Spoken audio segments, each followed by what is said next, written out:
ഇവിടെ അമേരിക്കയിൽ ഫ്രഷ് കിട്ടാൻ ഏറ്റവും കൂടുതൽ ബുദ്ധിമുട്ടുള്ള സാധനമാണ് മുരിങ്ങക്കോല്. അതും മാത്രമല്ല ഏറ്റവും വില കൂടിയ സാധനം. മിക്കവാറും ഇവിടെ മുരിങ്ങക്കോല് വന്നത് നാട്ടിലാണ്. ഇത് ഇവരുടെ ഫാമിൽ ഉണ്ടാക്കിയ മുരിങ്ങക്കോലാണത്. ഇത് അതുപോലെ തന്നെ പച്ച കപ്പലണ്ടി ഇവരുടെ ഫാമിൽ ഉണ്ടായത് തന്നെയാണ് ഇതും. പിന്നെ തക്കാളി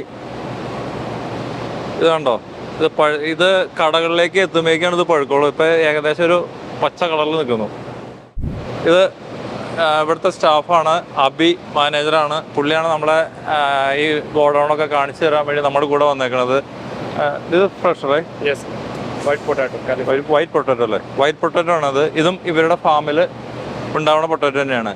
സുനിലേട്ടൻ പറഞ്ഞത് ഒരു 15 വർഷം മുമ്പ് 10 ഏക്കർ സ്ഥലത്ത് നിന്ന് ആരംഭിച്ച് ഇന്ന് ഏകദേശം 500 ഏക്കർ സ്ഥലത്ത് ഇവർ കൃഷി ചെയ്യുന്നുണ്ട്.